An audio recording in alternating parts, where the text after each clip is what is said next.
currently anything could happen, things can change. What do you see election day and the aftermath looking like? Like, what are you assuming is likely to be true and acting accordingly? How do you think this is going to play out in terms of the vote, Trump's response, all of that? Well, that's as difficult a question as it is important, because I mean, I can tell you what I think. Look, a lot depends, to be honest, on what people do. If we could fill this, look, just imagine this nomination of Amy Coney Barrett's going to committee on Thursday, full vote on Friday. Imagine if and this gets to your question, why are people keep not getting what you're saying? Because they're being told something different that more corresponds to them staying in their comfort zone and not actually confronting what they have to do. You know, for much of my life, I was wondering, how did the German people let what happened in Germany happen? Well, now you see it right in front of you. But imagine if the Democratic Party and all the various, if different people had called people out into the streets as Refuse Fascism has done.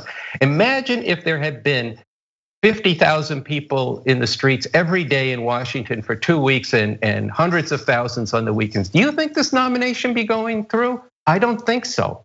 I don't think so. I think at that then the Democrats there who asked them a couple of good questions but didn't do any follow through when she gave answers that were absolute BS and evasive, but they just moved on, culminating in Dianne Feinstein giving a big hug to Lindsey Graham and saying this was the best hearing ever. You see, so between now and the election, if we mobilize people, that's one scenario. But if things stay as they are, which we're gonna bust every sinew in our body to be sure it doesn't happen, if people start getting in the streets, building the unity, people with very divergent political views, backgrounds, and all of this start getting in the streets every day in cities and towns across the country, it could be a different outcome. As it's looking now, I think that on election eve, most likely Biden will be ahead, but they won't be able to call it. Maybe Trump will be ahead and they won't be able to call it. And right away, the Republicans and their media, the fascist news media, fascist news network, Fox TV, is going to be putting out, they'll have pictures of 100 ballots in a dumpster. They'll be casting doubt. They'll be contesting it in different states. Mail-in ballots will be impounded in different places. And Joe Biden will say, be calm, be calm. The vote, count the votes, whoever gets the most votes wins. But in the meantime, Trump has already been stealing the election. People have already been disqualified and kicked off voter rolls. That's gonna accelerate through the month of December. And the question's gonna be, will people stand up and say what we've been saying, Trump Pence out now in the city square? Yes, or your life's already on hold, just by the way, everybody, with the pandemic, you know this. So get your masks, we'll stand 6 feet apart, we'll do it outdoors, but let's make a political crisis like we did in June and July for Black lives. I don't think people know, John, what they accomplished. I've been around a little bit and I never heard political leaders talking about white supremacy being systemic in this country. Never. That's true, yeah. You did that, you people. You did that. They didn't decide to do that. They didn't suddenly listen to reason. They were worried because of what you were doing. That has to happen now. Yeah. So I have a feeling I probably know what you're gonna say, and I probably already agree with you. But we know that in 2000, Al Gore did sort of an impersonation of your impersonation of Biden there. Just be calm, it's gonna be fine. And then the Supreme Court got involved and he went along with it. And Amy Coney Barrett was actually involved in that case, which is scary in its own way. So I'm assuming that if Trump asks the Supreme Court to stop the count of the mail-in ballots, or if state legislatures do, or if one of the state legislatures decides, screw the popular vote, we're giving our votes to Donald Trump. Do you think that Joe Biden, Nancy Pelosi, Chuck Schumer are gonna basically pull an Al Gore and just go along with it in the hopes of unity or God knows what after that? Well, one is I don't know. Okay, I don't know. I mean, I think that would be Biden's proclivity on a personal level, and certainly his political history indicates that. I don't know what they'll do, but again, a lot's going to depend on what the people do. A tremendous amount depends on that, because it becomes a point where you lose credibility also in terms of the Democratic Party. I don't know that they'll do that, but I think one thing that's different, George W. Bush, as you know, neither of us were fans of. But at that point, there was some semblance among some people, or belief that there were people in the Republican Party who cared more about their republic than about this fascist agenda. And it was kind of a mixed bag of people. That's not the case now. This is clear. And one of the things about now, people, again, to come into the streets don't have to agree or understand what fascism is. They just have to see the danger of all this. But look, one of the things that fascism as a different form of rule has to do is it has to neutralize, one way or another, its opposition in power. And you have Democratic county chairmen fearing for their lives all throughout the Midwest. You have MAGA armed militia coming into state houses such that legislators have to wear vests. You have a governor being threatened with, and a mayor in Wichita. You have a governor being threatened with kidnapping. And what does Trump say? Lock them all up. At that moment, there should be impeachment hearings right away in Congress. You see, look, and you know I'm not a believer in this system, but I think sometimes, at least I'm insisting on it more than most of the people who rule this system. Yeah. So, but I think if we get out there in the way we need to, that could compel them to better. They also have some interest in, though. Look, one of my favorite bands, The Clash, said the future is unwritten, and that's true. So I can't sit here with a crystal ball and say this is going to definitely happen, that's going to definitely happen. I will say that when you and I talked about this actually 3 years ago, Steve Bannon and George and Giuliani, and actually I think Newt Gingrich all said at the beginning, this is our last chance to bring about a Christian America, or they wouldn't say a fascist America, but a Christian. This is our last chance for our whole program. This is our last chance with Donald Trump. I think that is true for them, especially now that they've begun this. And I do think that they will fight to hold on to this power by every and all means, by hook or by crook. I think that is true, and to not believe that is very dangerous.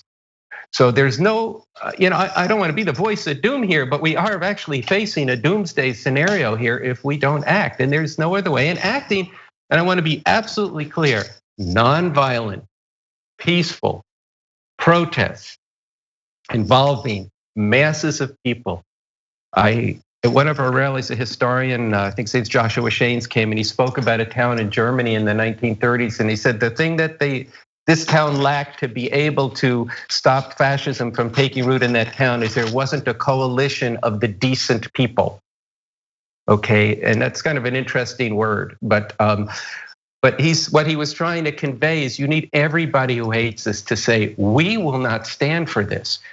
Because once you accept, once you can live, once you can go to sleep peacefully with people in concentration camps in your country, once you can live with children being separated from their parents, once you can live with all of that, you're well on your way to agreeing to almost anything. And that's really what people have to say. And I know people can do better and will do better than that, but we have to, that's a big role that your show and other shows and what we're trying to do with a much smaller audience at this point, but we're trying to grow it because we think we're bringing a truth that people need to hear. It's not our truth, it's actually what's happening. It's actually what's happening right in front of our eyes. And its unbelievability is actually an expression of how extreme the situation is, and one should take, not have your eyes wide shut, but believe your lion eyes or your truthful eyes in that case. Yeah, on the unbelievability, I mean, you mentioned after the Whitmer plot was thankfully foiled, that Trump can at a debate effectively reiterate the insane demands of the terrorists and imply that she should be locked up, which obviously the police are not going to do. So presumably someone else would have to, and we know what sort of people are trying to do that. if he can do that, then he can do anything. And he sailed past it, and it was news for 9 hours maybe, and then we're all moving on. So anyway, I'm glad that you mentioned your show. We're running up against our deadline, but I did want to ask you about your show, both because I'm curious. I want people to know where they can find it, but also give you an idea of, you've been talking throughout this about the need for the people to be out there, to be a presence, to make sure that we're not relying on Chuck Schumer to suddenly grow a backbone. So tell me about your show, where people can see it, and over the next 2 weeks until the election, what's the path for your show during that time? Okay, and I would say also people should go to refusefascism.org, and we do segments that show up there. And even though Refuse Fascism includes Democrats and never Trumpers and all kinds of people from diverse political points of view. Well, our show is we put it out every Thursday, 5 p.m. Pacific time. I think this week actually we're going to do something we call dispatches, just short little things. We have my co-host Sansara Taylor is down in Washington at the Supreme Court, and so she's going to do a dispatch today. And so we'll just do some 15-minute segments this week. I think the last thing people need to be doing Thursday night is all gathering around their computers. So as one show, although we'll probably patch it together. But the show is about knowing the world and changing the world in a radically different direction. I'm just thinking our interview, you should come as a guest. We've had recently Linda Greenhouse. She's the legal reporter for the New York Times. Jason Stanley from Yale University did a book called On Fascism, Understanding, let's see, what is the name of it? How Fascism Works. Yes. Yeah, I believe he's been on my show a couple of times, actually. He has been, and so he and I did an hour and a half dialogue. It was very rich, and in fact, he too called for people to act, which is something he hadn't been doing before, but recognizing the danger. Chuck D from Public Enemy. So we have interviews with people, but we also interview people out on the street. People from South Central to Hollywood. We have some people who do things in different cities and send us a tape. And we've got this amazing series called American Crimes. And we have a wonderful filmmaker, the documentary filmmaker Dave Zeiger, who made the film Sir No Sir, who's been doing these animated segments about, the last one was fantastic. He took the last 8, actually we came up with it together. We took the last 8 minutes of Trump's acceptance speech, where he talked about America, the pioneers and all that, and juxtaposed it against what happened to the Native Americans in just a beautiful, beautiful segment. We did something on Tulsa the same way. So we've been helping people to understand that there's a history behind this. It didn't just come up with some rogue cop in Kenosha, Wisconsin. There's a history behind this. You can understand that history. It's a history that's largely been hidden from you. How many people actually thought about all these Confederate statues till people began acting around them? How many people even know that it's not an accident that Donald Trump has Andrew Jackson's statue, or did have it in his room? I guess he removed it, but it was in there for a while. So this is what we do on the show, and we're trying to bring an understanding of the world to people and a way to act. And the main mission of the show is for people to get into the revolutionary leader, Bob Avakian, understand how he's developed the science of revolution, the science of communism, beyond what it had been in the 20th century, while learning from those revolutions. And that you're not going to solve the problems of this world by wishing them away or just tinkering at the edges. You need a different system. Humanity could do so much better than this. There's no reason for 65 million people be wandering the globe for a place to live because we're just spoiling the environment and destroying it with wars, and everywhere fascism and religious fundamentalism rearing its head instead of science. It's killing humanity, and it's not necessary. We can do far better, and that's what our show is about, a better world. It's not an easy road, but here we are. I agree. All I want is someday us to do an interview and just talk about, things are they're going okay.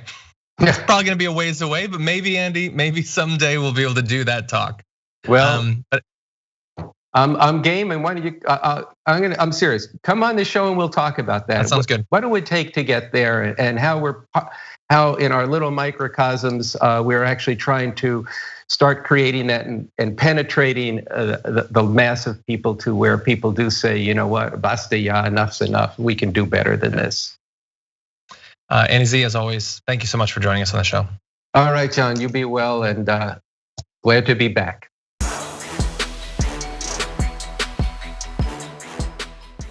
Check out the Damage Report podcast each day, wherever you get your podcasts, whether Pocket Casts or Stitcher or iTunes. You can join me as I give you the news and stories you want, with a range of co-hosts and interview guests jumping in on the fun each day. Again, that's the Damage Report, wherever you get your podcasts. And if you get them at iTunes, don't forget to rate and review. Sometimes I'll read them live on the show.